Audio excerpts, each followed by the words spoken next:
Howdy folks, welcome to Found Flicks. On this Ending Explained, we will be looking at the newly released The Strangers Prey at Night, where a family is hunted at a mobile park by our favorite trio of masked psychos, Dollface, Pinup Girl, and the Man in the Mask. Well, it only took a decade, but we finally got a sequel of sorts to the cult hit The Strangers. And I say a sequel of sorts because there aren't too many direct connections to the original film.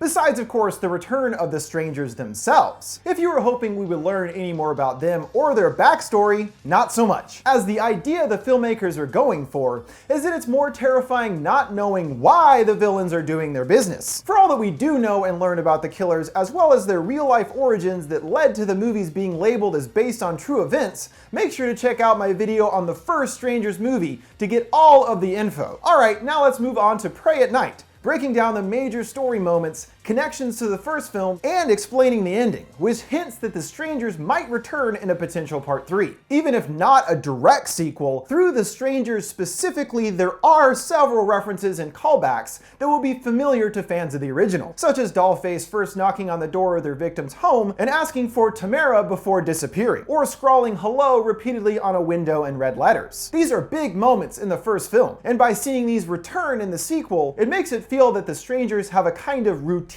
that they follow for each of their killings, starting back all the way to their first kills at the Hoyt house, and they go through these same motions with each of their new victims. However, in the 10 years that have passed since we caught up with the killers, their behavior is markedly different than in the first film. Here they are much more aggressive and rash, compared to the extremely methodical movements and mostly hiding in the shadows from the first film. Even in the opening sequence, where we learn that the group have also moved on from enjoying country music and Joanna Newsom to 80s jams, pulling up in the truck playing Kids in America, about bored, disaffected youth. Well, that sounds pretty much like the strangers to a T. And after a quick bit of scaring the couple there, they kill them both, rather than drawing out the fear for hours and hours. That's because the entire film is going for a different tone than the suspense and bleakness of the original. And the strangers are now more like the killers at the heart of an 80s slasher movie. It honestly feels like there are 3 Jason Voorhees, all ruthless killers teleporting around locations without detection. And owing more to Friday the 13th,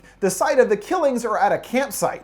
Yeah, making this feel all very familiar to any number of 80s slashers. It's just that this is a substantial change in the strangers' characters from before. What made them so interesting and terrifying in the first was how real and relatable the situation felt, and the deliberate slow build of tension, something Prey at Night isn't really interested in. It's all about thrills, John Carpenter homages, and wall-to-wall 80s music, which, don't get me wrong, isn't inherently a bad thing. Despite the killers feeling different due to this massive tonal shift, as well as different actors and mask appearances, according to the director, these are supposed to be the same original trio from the first film, and not copycats or anything like that. And though we don't get any direct mention of the first film, in the world of Prey at Night, Kristen and James were killed. So while the sequel isn't a direct continuation of the first, it's said to take place in the same universe as the original. And similar to the couple in crisis of the original, Kristen and James, Prey at Night features a generic nuclear family dealing with their own fair share of drama, especially their rebellious teenage daughter, Kinsey. Of course she's a rebel. Just look, she's wearing a Ramones shirt and has a smoking habit,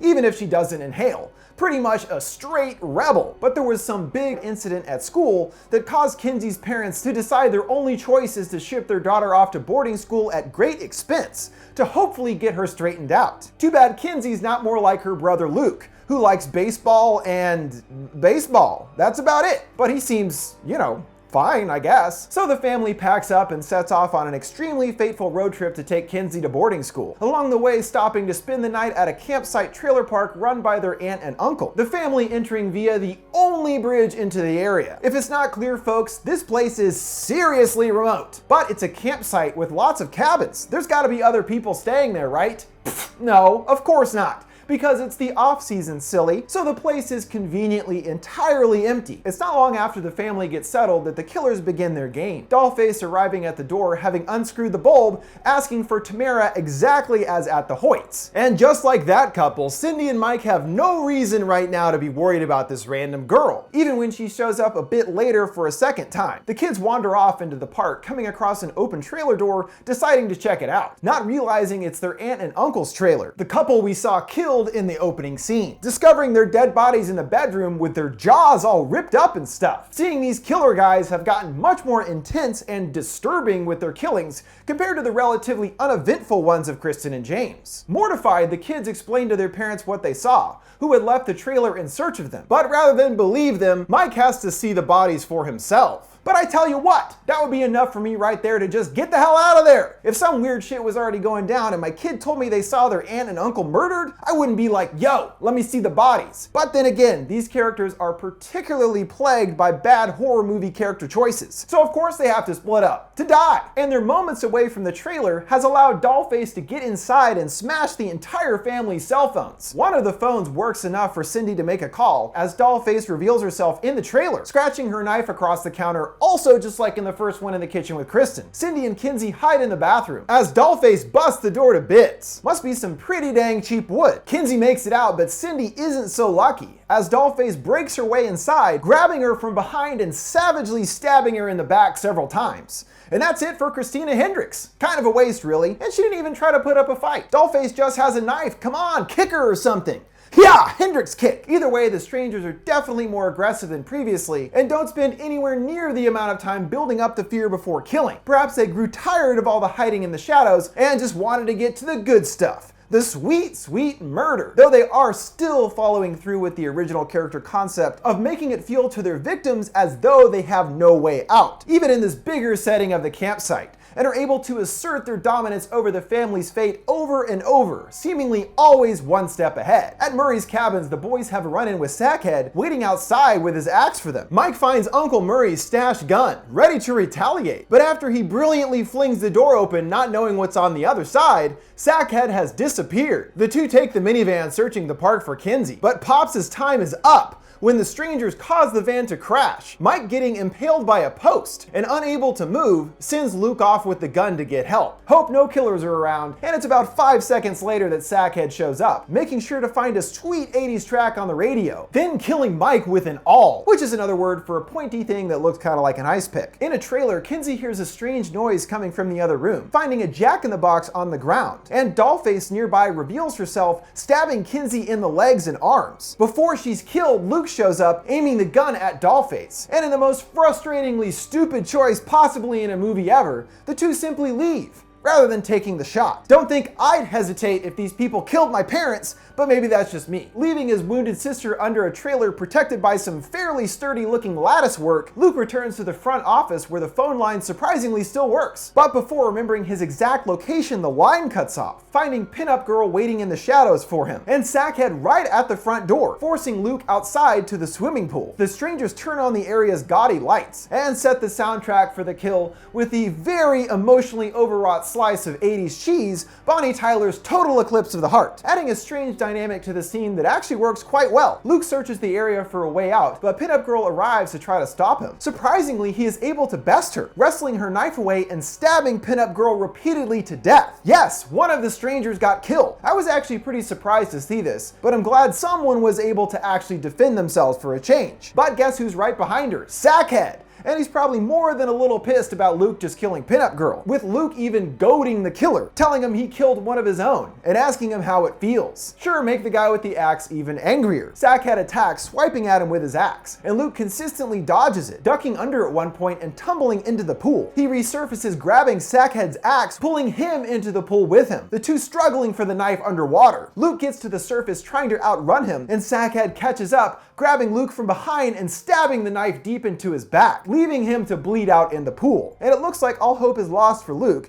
helplessly floating in the water. Luckily, Kinsey arrives, pulling him from the pool, and now it's her turn to leave an injured family member behind. Running out onto the main road, encountering a random friendly forest ranger guy who is quickly dispatched by Dollface. Kinsey diving into the ranger's jeep and locking the doors. But shoot! No keys! Wonder who has them? Dollface, of course, dangling them outside the window. It unlocks the door, slashing Kinsey's hands. But she is able to fight off Dollface, retrieving the keys and unlocking the ranger's shotgun, blasting Dollface with it. On the ground, Kinsey approaches her, removing her mask, and we do clearly see her face. not really looking much older than Kinsey. She demands to know why it is that they are doing this, and we get our slightly updated, more nihilistic take on the original films Because You Were Home. Dollface uttering, "Why not?" blood spewing from her mouth. And that's enough for Kinsey, unloading the shotgun on her once again, ending Dollface for good. So wow, that's 2 of the strangers down. And right on cue, our final stranger arrives to the scene in the Stranger Mobile, cranking up another 80s tune on the radio, pulling away, preparing to ram Kinsey from the side. She jumps out just as he crashes into it. Noticing the gas pouring onto the ground from both vehicles,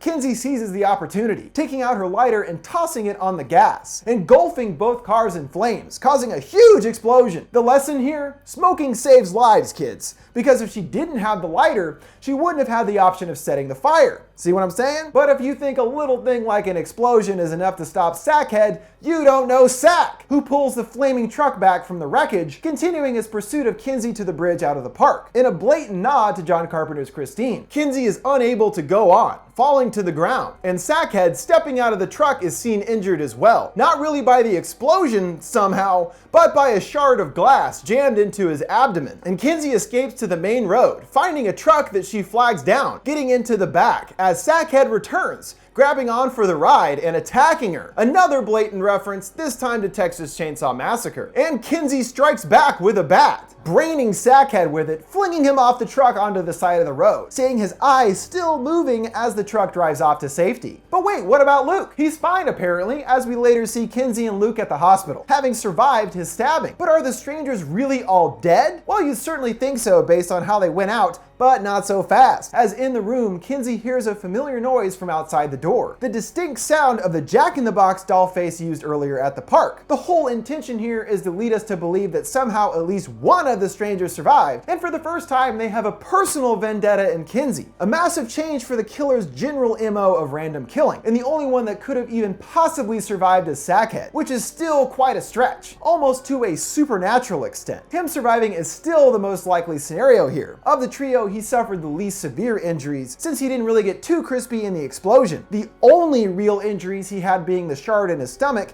and the bat to the head from Kinsey. So it looks like Sackhead did survive in the end, and is letting Kinsey know that he is still after her with the Jack-in-the-Box, and that her horrifying experience at the hands of the strangers is far from over. It will be interesting to see what choices the filmmakers make going forward. Potentially Sackhead will recruit 2 new girls into the group to replace the dead ones. Or perhaps this really is the end of the strangers and Kinsey's just hearing things. Still, it would be quite easy to have a part 3 that takes place after the original and before this, since there are several unaccounted for years of killing between the two. And with that, we have come to the conclusion of my in-depth look at The Strangers Prey at Night. Overall, while feeling substantially different than the first, the sequel is still full of plenty of thrills, bloodshed, and some tension, proving there is still a lot of life in the Strangers' characters, even if they have sort of changed over time. What did you guys think of Prey at Night? Did it live up to the hype after 10 years of waiting? What do you think Sackhead will do now?